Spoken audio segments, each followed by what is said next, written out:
2019. godine sam prihvatio delo svemogućeg Boga. Tokom sastanaka hvalili su me zbog dobrog zajedništva, brzog shvatanja i dobrog kova. Kasnije izabran sam za vođu grupe, a ubrzo i za evanđeoskog đakona. Nakon toga obavljao sam dužnosti aktivnije nego pre. Počeo sam da propovedam i sazivam sastanke. Braće i sestre su uživali u mom zajedništvu, a crkveni vođa me je hvalio. Bio sam baš srećan zbog ovoga i osjećao sam da imam dobar kov. Da bi mi se više ljudi divilo, čitao sam više Božje reči i gledao mnogo filmova iz Božje kuće i snimaka čitanja Božje reči. Ali sam se tada zadovoljavao sa malo doslovnog razumevanja da se pokažem i nisam bio fokusiran na traženje Božje namere. Na sastancima komunicirao sam naširoko kako bi drugi mislili da razumem više. Čak sam komunicirao o stvarima koje nisam dobro razumeo, kako bi drugi mislili da sve znam.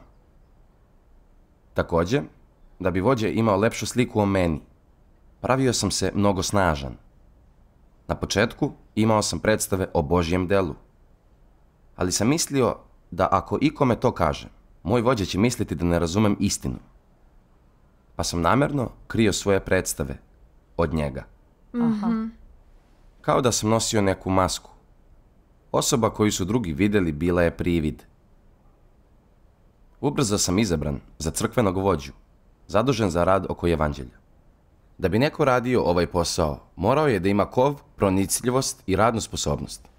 Smatrao sam da niko u crkvi, osim mene, nema te kvalifikacije. Pa mi je zato Bog naložio da obavljam tu dužnost.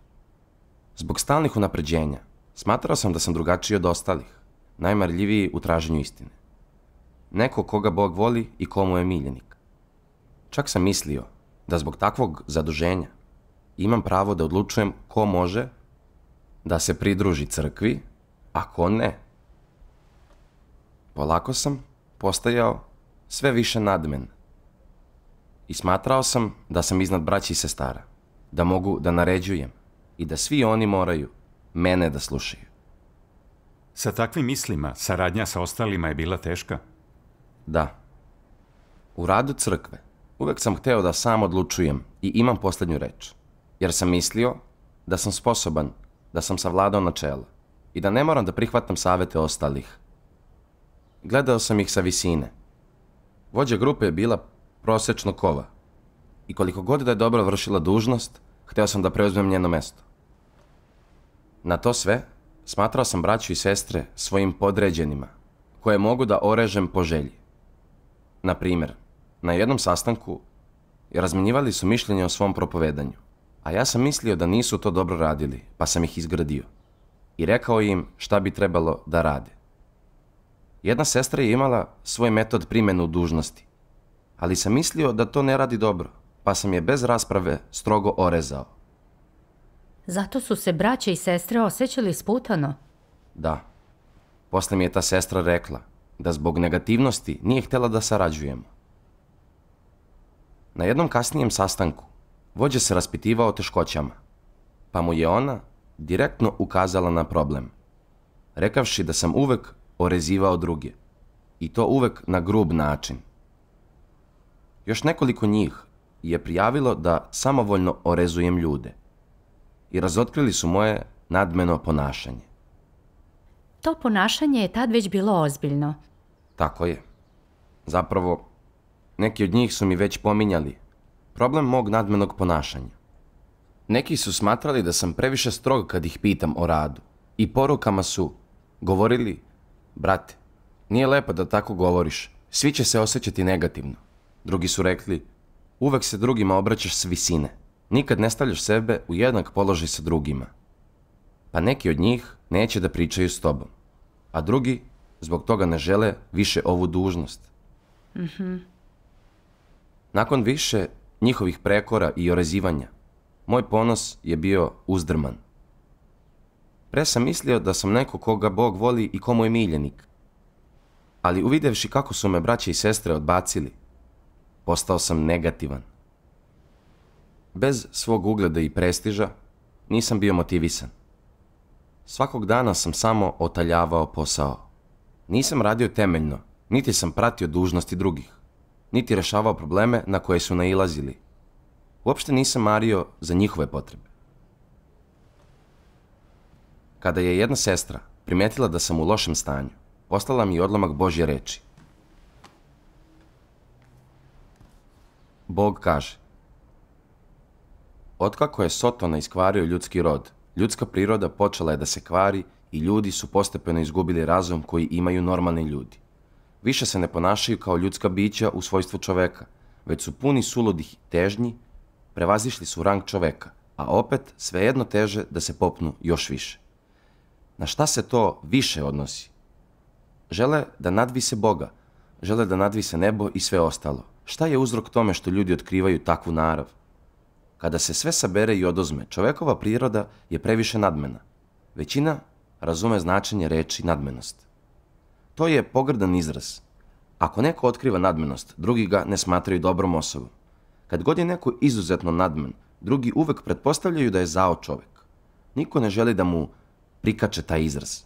Zapravo, svi su nadmeni i svi iskvareni ljudi imaju tu suštinu. Neki kažu: nisam ni malo nadmen.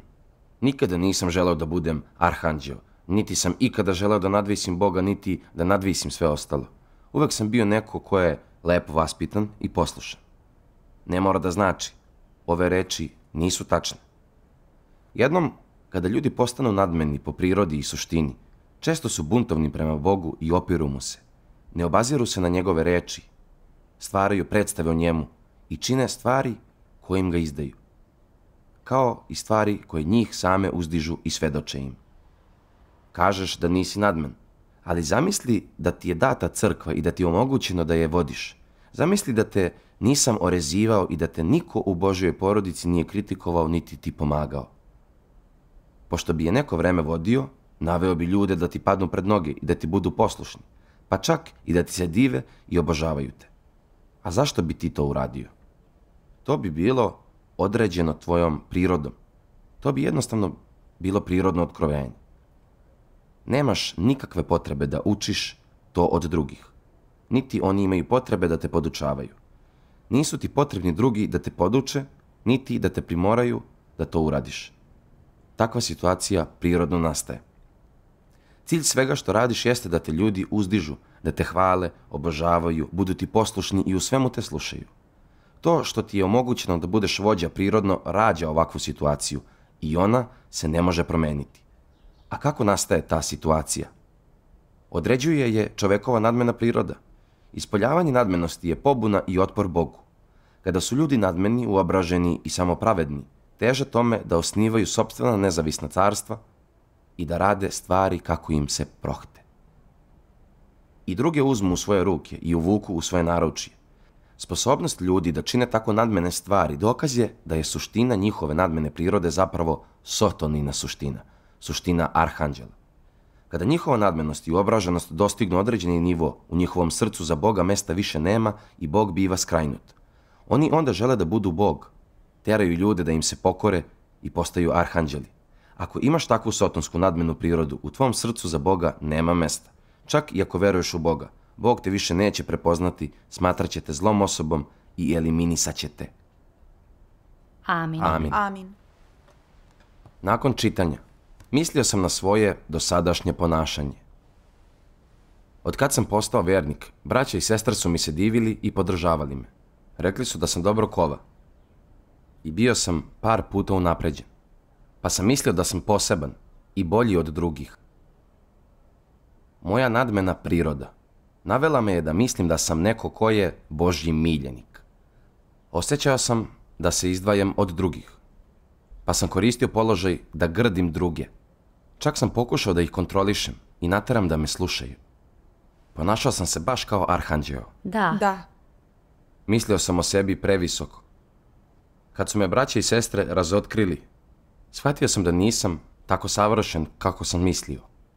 Zapravo sam bio nadmen i iskvaren. Mislio sam da sam iznad drugih, da sam Božji miljenik, ali to je bila moja mašta. Tako je. Par dana kasnije sam pročitao još jedan odlomak Božje reči o antihristima. Da pogledamo video. U redu. U redu. Svemogući Bog kaže: nema cene koju antihristi neće platiti da bi stekli status, zadovoljili svoju ambiciju i postigli svoj cilj da kontrolišu crkvu i da budu Bog. Često rade do kasno u noć i bude se u cik zore, uvežbavajući svoje propovedi po čitavu noć sve do u sitne sate, a uz to pribeleže i tuđe briljantne izjave. Sve to skupa kako bi se opremili doktrinom koja im je potrebna da bi držali uzvišene propovedi.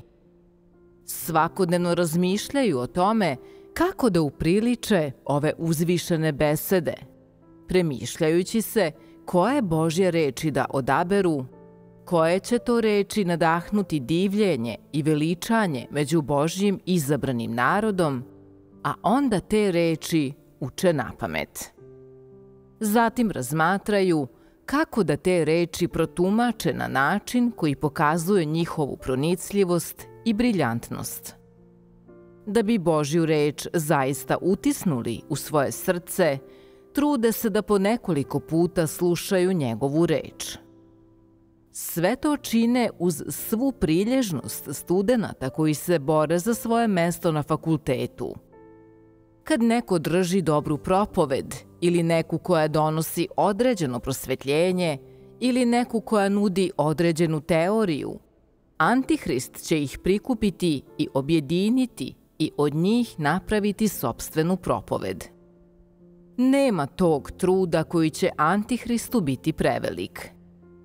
Koji onda motiv i namera stoje u pozadini ovog njegovog truda?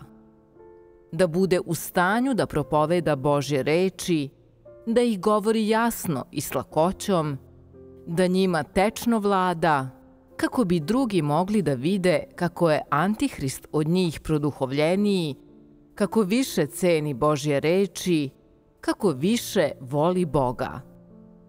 Na taj način Antihrist može da stekne divljenje i obožavanje nekih ljudi u svom okruženju. Antihrist osjeća da vredi to uraditi, da je vredno truda, cene ili teškoće.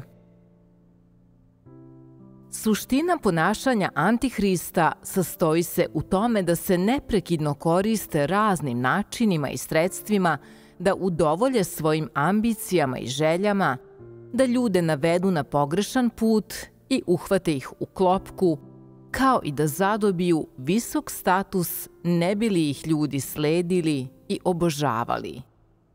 Moguće je da se u dubini srca oni s Bogom ne nadmeću namerno za ljudski rod, ali je jedno sigurno. Čak i kad se s Bogom ne otimaju oko ljudi, svejedno među ljudima žele da imaju status i moć. Čak i ako osvane taj dan kad shvate da se s Bogom nadmeću za status, pa se malo obuzdaju, i dalje se koriste različitim metodama u jurnjavi za statusom i reputacijom. U srcu im je jasno da će legitimni status obezbediti time što će neke ljude navesti da ih priznaju i da im se dive. Ukratko, iako deluje da se sve što antihristi rade uklapa u obavljanje dužnosti, to rezultira navođenjem ljudi na pogrešan put, navođenjem da upravo njih obožavaju i slede. U tom slučaju takvo obavljanje dužnosti isto je što i uzdizanje i svedočenje o sebi. Njihova ambicija da kontrolišu ljude i da zadobiju status i moć u crkvi nikada se neće promeniti.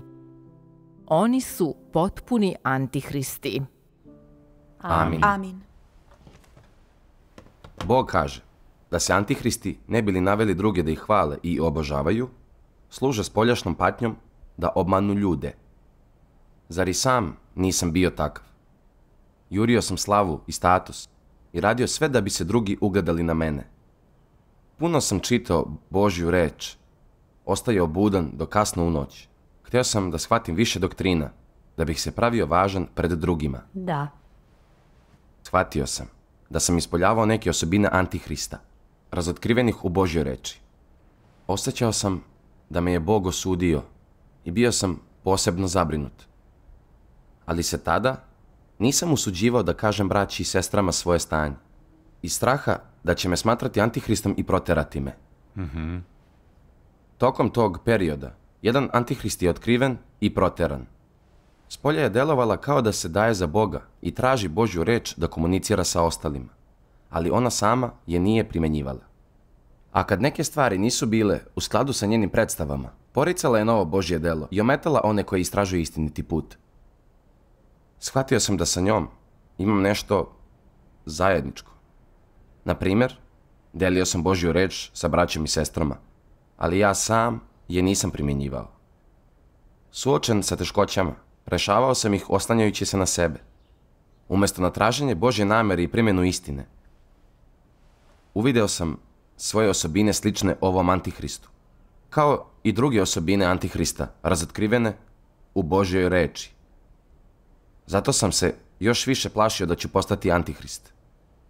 U tom periodu trudio sam se da obuzdam brigu pred svima, ali sam se osjećao naročito jadno, kao da sam osuđen na smrt. Postepeno su moja odbrambenost i podozrivost postajali sve ozbiljniji. Osjećao sam da imam lošu prirodu, da mogu lako da navedem braći i sestre na pogrešan put, pa bih vremenom, kao onaj antihrist, prekidao rad Božje kuće. Razmišljajući o ovome, još više sam se uplašio. Nisi mogao precizno da proceniš sebe i čuvao si se od Boga. Tako je. U tom trenutku nisam mogao da razlikujem narav antihrista od njegove suštine. Niti sam shvatao šta je Božja namera u ovom okruženju. Mislio sam da sam neko koga će Bog eliminisati, baš kao antihrista, i da neće biti blagosloven, pa sam počeo da se žalim. Zanemario sam svoju porodicu kako bih obavljao dužnost. Čak sam se odrekao budućnosti i napustio rodni grad da širim evanđelje. Platio sam tako visoku cenu, ali i dalje ću po kazni otići u pakao. Da sam znao da će ovako da se završi, ne bih se toliko davao. Bar bih malo uživao u telesnim zadovoljstvima. Takvo stanje je opasno. Da li si tada otišao pred Boga da tražiš istinu i popraviš stanje? Tada sam razmišljao o svom odredištu umjesto o traženju Božje namere, pa sam uvek bio na oprezu s Bogom i pogrešno ga razumeo. Na kraju, napustio sam položaj vođe, jer sam osjećao da ako nastavim da obavljam tako važnu dužnost, sigurno ću biti proteran. Nisam više bio otvoren prema braći i sestrama, iz straha od kritika i orezivanja, sad kad su vidjeli moje pravo lice. U dužnosti nisam ni sa kim sarađivao. I sve više sam se udaljavao od braće i sestara. Kasnije, pod izgovorom da idem kući da propovedam, vratio sam se svojoj porodici. Suočen sa progonom i osudom porodice, bio sam još negativniji. Iako sam i dalje išao na okupljanja, samo sam otaljavao stvari. Bio sam veoma slab i osjećao sam da je moje veri došao kraj. Pa sam rešio da napustim Božju kuću. Znači, odustao si od okupljanja i kontakta sa braćom i sestrama? Tako je. Kad sam napustio crkvu, u srcu sam osjećao veliku prazninu. Sedeo sam u sobi po ceo dan i nisam radio ništa. Porodica me više nije proganjala i telesno mi je bilo ugodno, ali sam osjećao samo strah i krivicu. Bio sam prestravljen da će me Bog kazniti za izdaju. Plašio sam se pakla i smrti, pa sam nalazio načine da umirim svoje brige. Pročitao sam mnogo knjiga o društvenim naukama, u nadi da ću u njima naći utehu za dušu. Ali nije vredelo. Ništa nije moglo da umiri unutrašnje mučenje. Bilo je kao da mogu samo da iščekujem smrt. Da, nema većeg bola od izdaje Boga i gubitka Božjeg prisustva. Da, Kako si pronašao izlaz iz ovog stanja? kasnije sam se pomolio Bogu da mi pokaže izlaz iz ove neprilike. I slušao sam himne i čitao Božje reči. Tada je Božja reč probudila moje srce. Pročitao sam: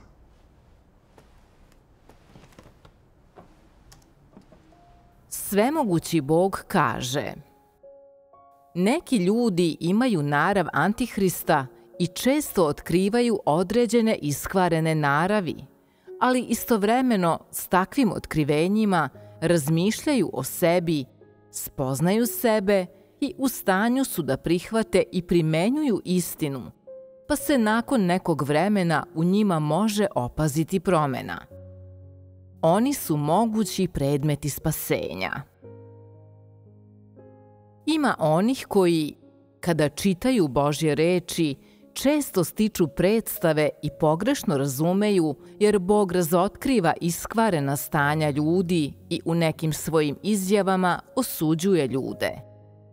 Pošto misle da su Božje reči upućene njima, ljudi postaju negativni i slabi, misle da Bog odustaje od njih i da ih neće spasiti. Postaju toliko negativni da ih to dovodi do suza i više ne žele da slede Boga. To je zapravo pogrešno shvatanje Boga. Kada ne razumeš značenje Božjih reči, ne treba da pokušavaš da definišeš Boga. Ti ne znaš koju vrstu osobe Bog napušta, niti pod kojim okolnostima odustaje od ljudi, a ni pod kojim okolnostima ostavlja ljude po strani. Postoje načela i konteksti za sve to. Ako nemaš potpuni uvid u te pojedinosti, bit ćeš veoma sklon da burno reaguješ i ograničiš sebe zbog jedne Božje reči. Zar to nije problematično? Kada Bog sudi ljudima, koji je njihov glavni aspekt koji on osuđuje? Bog sudi i razotkriva iskvarene naravi i iskvarenu suštinu ljudi, osuđuje njihove sotonske naravi i sotonske prirode, osuđuje različita ispoljenja i ophođenje kada se bune i protive Bogu, osuđuje ih zato što nisu u stanju da se pokore Bogu, zato što se uvek suprotstavljaju Bogu i zato što uvek imaju sopstvene motivacije i ciljeve. Ali takva osuda ne znači da je Bog napustio ljude koji imaju sotonsku narav. Ako vam to nije jasno, onda niste sposobni da shvatite što vas pomalo čini sličnim ljudima koji su mentalno poremećeni, uvek sumnjičavi prema svemu i koji pogrešno tumače Boga. Takvi ljudi su lišeni istinske vere, tako da je pitanje kako bi uopšte mogli da slede Boga do samog kraja. Kad čuješ jednu jedinu osuđujuću izjavu od Boga, ti misliš da je time što ih je osudio, Bog ljude i napustio i da više neće biti spaseni, zbog čega postaješ negativan i prepuštaš se očaju. To je pogrešno tumačenje Boga. Zapravo, Bog nije napustio ljude. Pogrešno su protumačili Boga i napustili sebe. Ništa nije ozbiljnije nego kada se ljudi odreknu sebe, što je ostvarenje reči iz Starog Zaveta. Bezumni ginu zbog bezumlja. Nijedno ponašanje nije gluplje nego ono kada se ljudi prepuste očaju. Ponekad čitaš Božje reči koje kao da definišu ljude. Zapravo, one ne definišu nikoga, već su izraz Božjih namera i mišljenja. To su reči istine i načela, ne definišu nikoga. Reči koje je Bog izgovorio u gnevu ili u besu takođe predstavljaju Božju narav. Te su reči istina i, šta više, pripadaju načelu. Ljudi to moraju da shvate. Svrha tih Božjih reči jeste da omogući ljudima da shvate istinu i da shvate načela. Svakako nije da ikoga definišu. To nema nikakve veze s krajnjim odredištem i nagradom ljudi, a još manje s njihovom krajnjom kaznom. To su samo reči izgovorene da sude i da orezuju ljude, One su rezultat besa na ljude koji ne ispunjavaju njegova očekivanja i izgovorene su da bi probudile ljude, da bi ih podsjetile, i te reči dolaze iz Božjeg srca. Pa ipak ima onih koji posrću i napuštaju Boga zbog jednog jedinog njegovog suda. Takvi ljudi ne znaju šta je dobro za njih. Razum do njih ne dopire, uopšte ne prihvataju istinu. Naiđe vreme kada Bog izbegava ljude i vreme kada ih privremeno stavlja na stranu da bi mogli da razmisle o sebi, ali Bog ih nije napustio. Daje im priliku da se pokaju. Bog zaista napušta samo one zle, počinioce mnogih zlih dela, bezvernike i antihriste. Neki kažu, osjećam da sam lišen dela Svetog Duha i dugo sam bez prosvećenja Svetog Duha. Da li me je Bog napustio? To je zabluda. Tu postoji i problem naravi. Ljudi su i suviše emotivni. Uvek slede sopstveno rasuđivanje, uvek su svojevoljni i lišeni racionalnosti. Zar to nije problem naravi? Kažeš da te je Bog napustio, da te neće spasiti. Da li je On onda odredio tvoj ishod? Bog ti je samo rekao nekoliko ljutitih reči. Kako možeš da kažeš da je On odustao od tebe, da te više ne želi? Postoje slučajevi kada ne možeš da osjetiš delo Svetog Duha, ali te Bog nije lišio prava da čitaš njegove reči, niti je odredio tvoj ishod ili presekao tvoj put ka spasenju. Zašto si onda toliko uznemiren? U lošem si stanju, imaš problem s motivacijom, imaš problem s mislima i gledištima. Tvoje stanje uma je izopačeno, a ipak ne pokušavaš to da popraviš traženjem istine.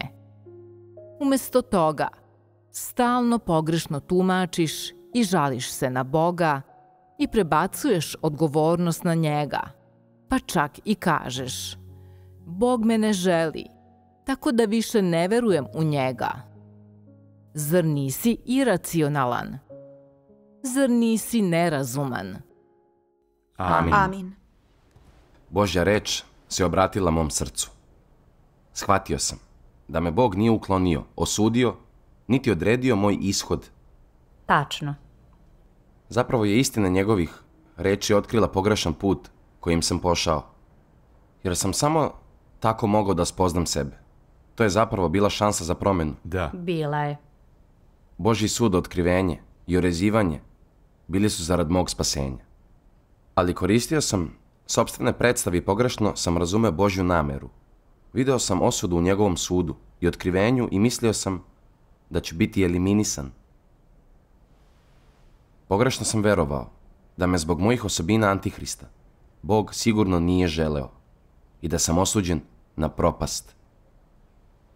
Ali, u Božjim očima su sve moje osobine bile normalne. Da.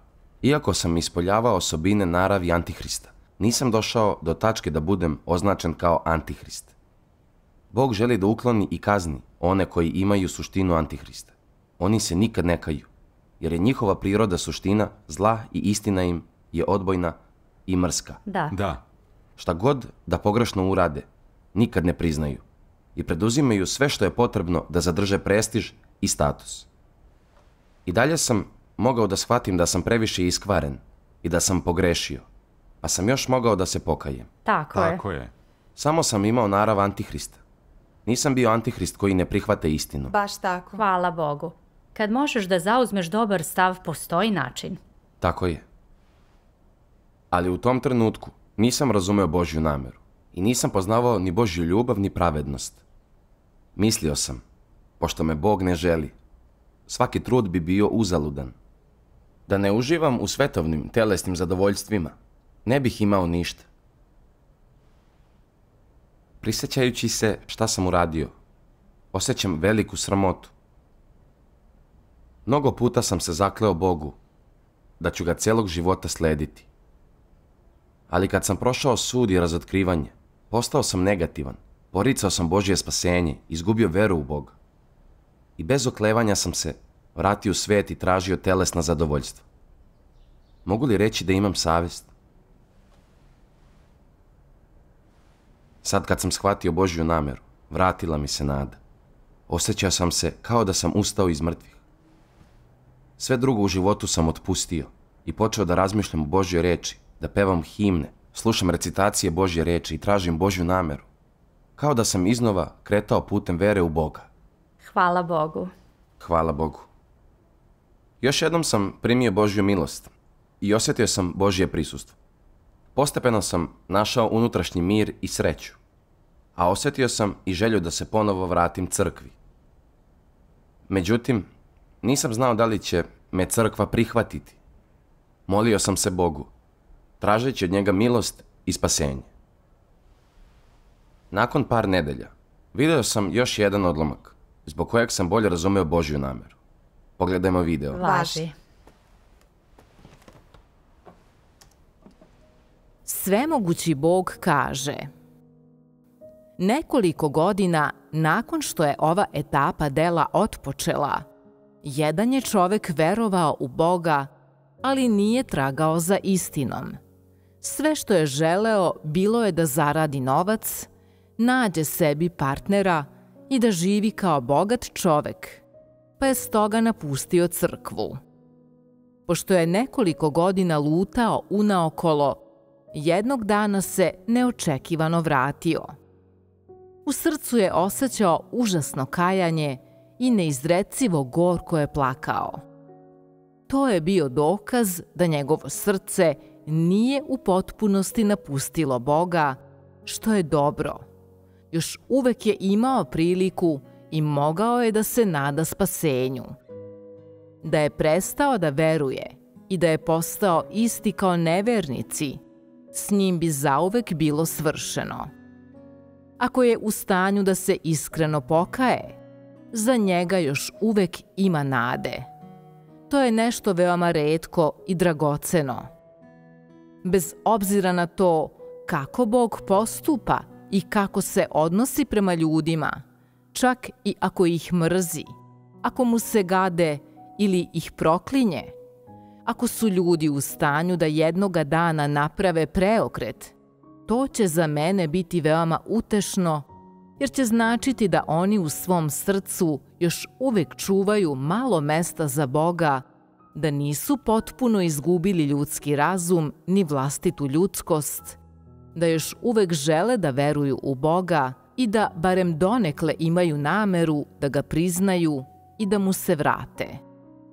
Ako se ljudi koji Boga zaista nose u svom srcu vrate u Božju kuću, bez obzira na to kada su je napustili, i ako im je ova naša porodica još uvek draga, ja ću se donekle sentimentalno vezati za njih i potražit ću utehu u tome. Biće, međutim, šteta ako se nikada ne budu vratili. Ako mogu da se vrate i da se iskreno pokaju, moje će srce biti naročito ispunjeno zahvalnošću i utehom. To što je ovaj čovek bio u stanju da se vrati, pokazuje da on Boga nije zaboravio.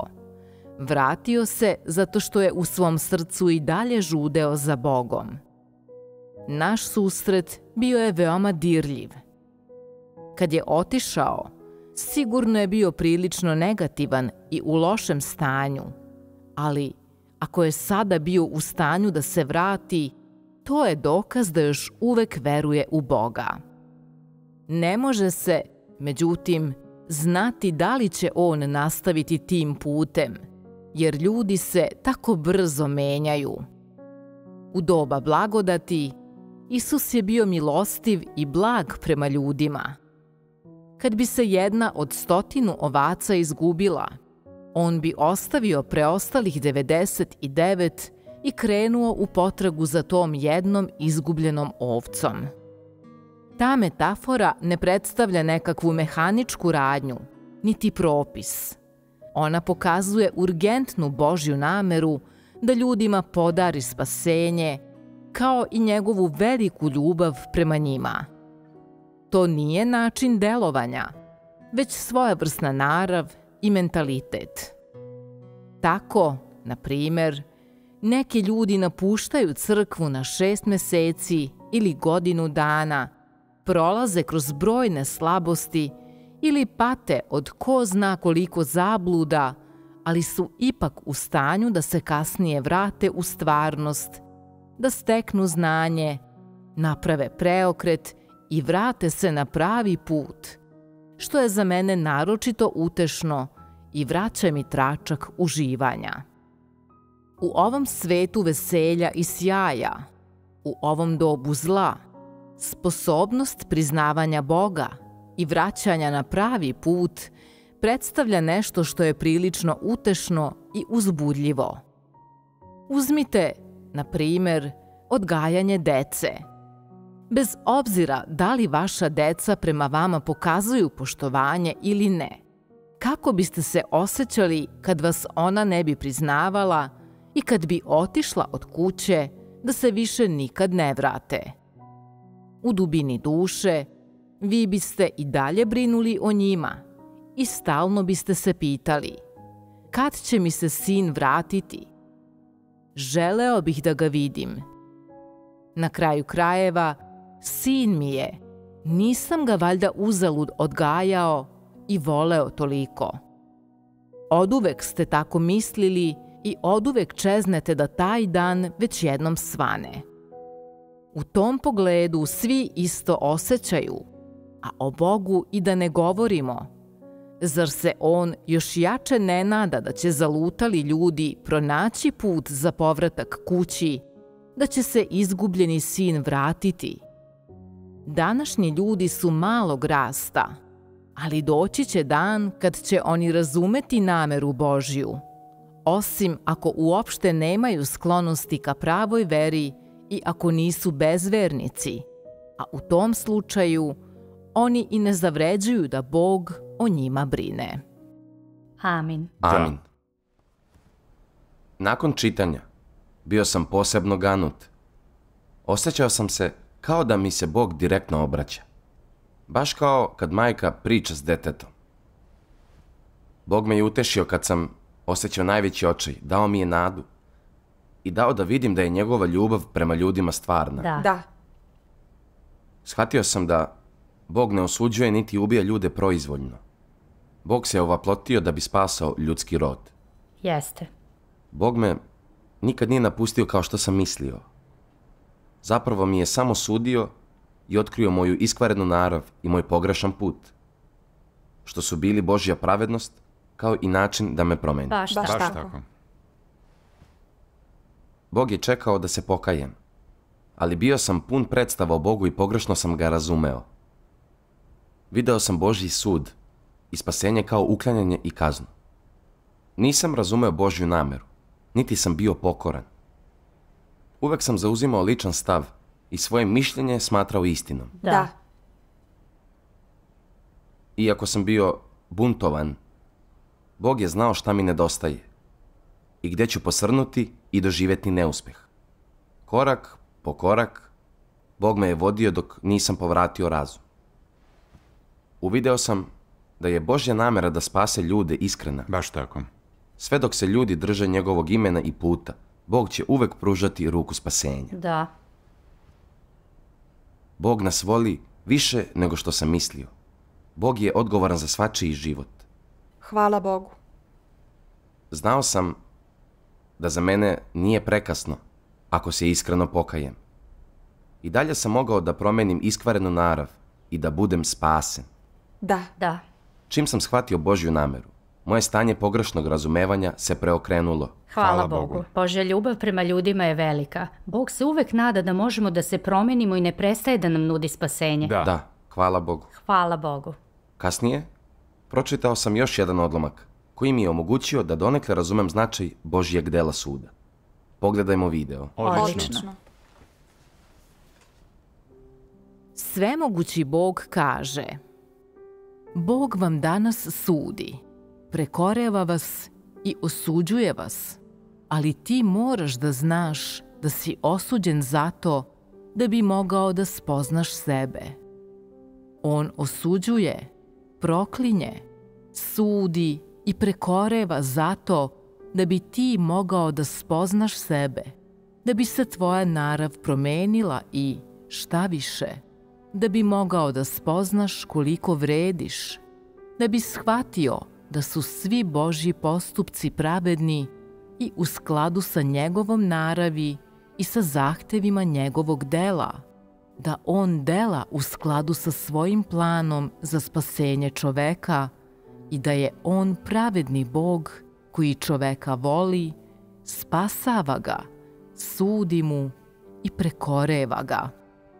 Ako znaš samo da ti je status nizak, da si iskvaren i neposlušan, ali ne znaš da Bog želi da svoje spasenje jasno pokaže kroz sud i grdnju koje danas u tebi obavlja, onda nema načina da stekneš iskustvo, a još manje si sposoban da nastaviš da napreduješ.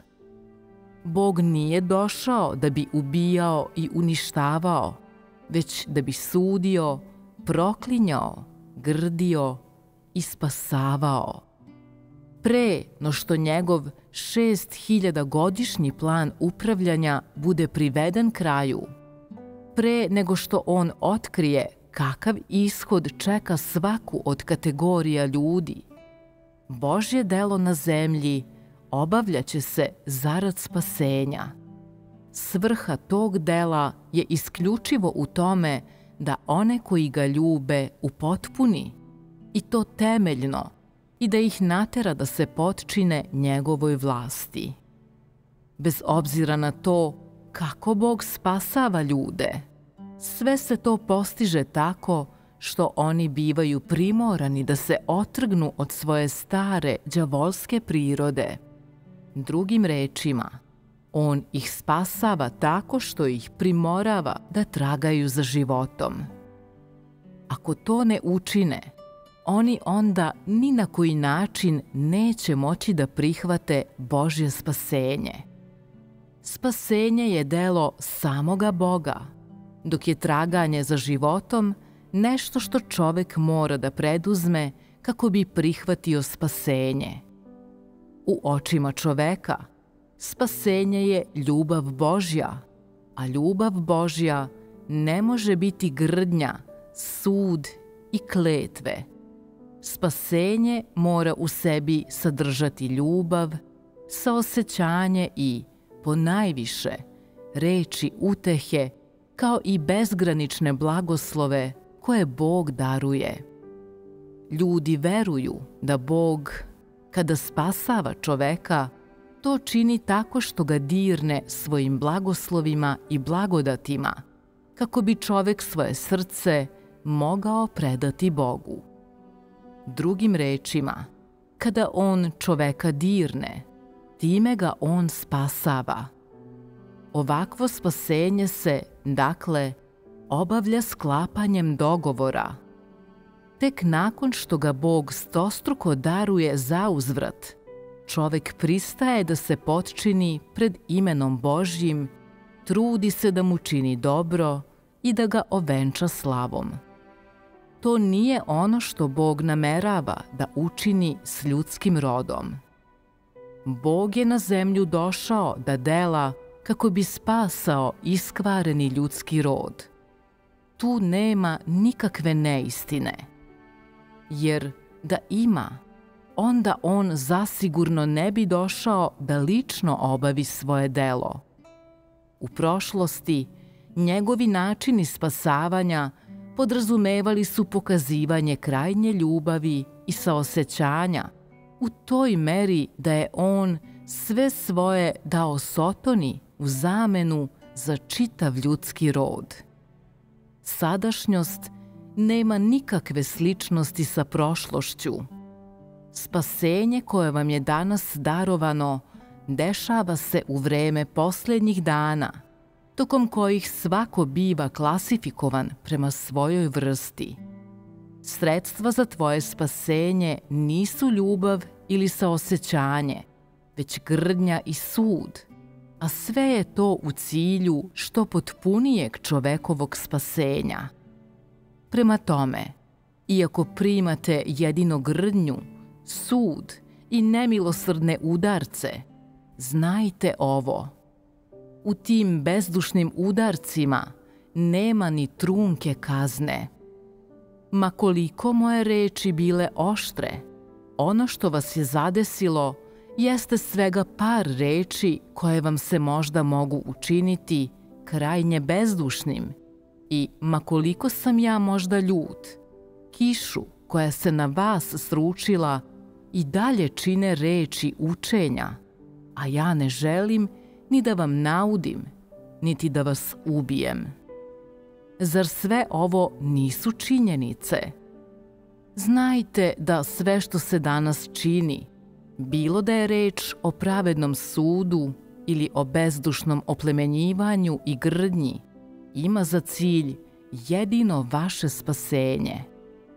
Bez obzira na to da li je danas svako klasifikovan prema svojoj vrsti i da li su kategorije ljudi razotkrivene, svrha svih Božjih reči i dela sastoji se u spasenju onih koji istinski vole Boga. Pravedni sud je donet da pročisti čoveka i bezdušno oplemenjivanje se vrši da bi se ljudi prečistili. I oštre reči i prekor imaju za cilj očišćenje i čovekovo spasenje.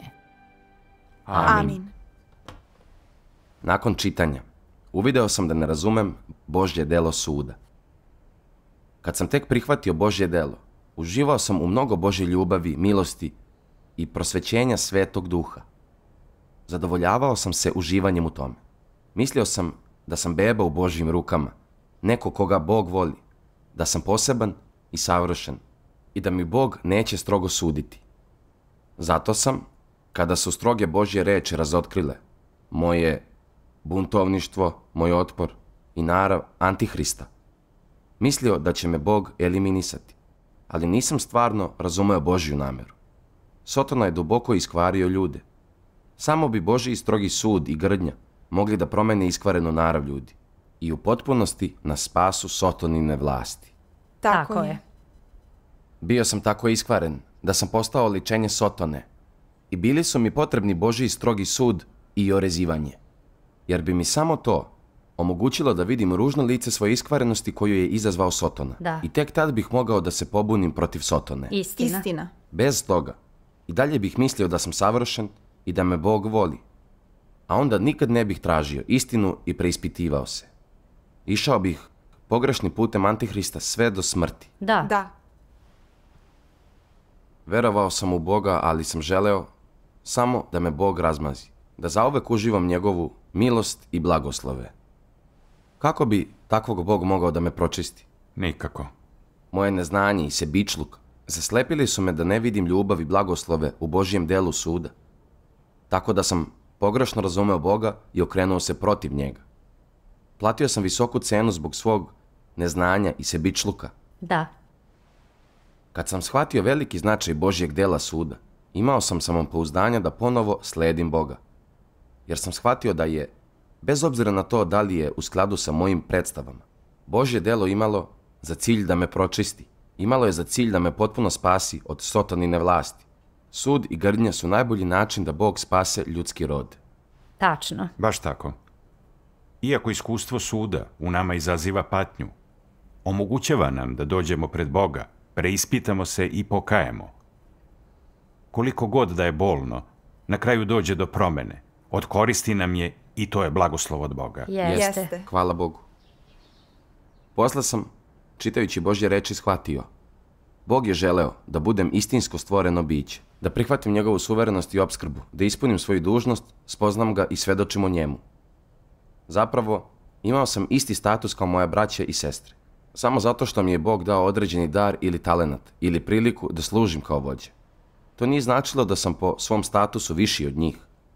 I dalje sam bio stvoreno biće. Ove darovitosti su od Boga.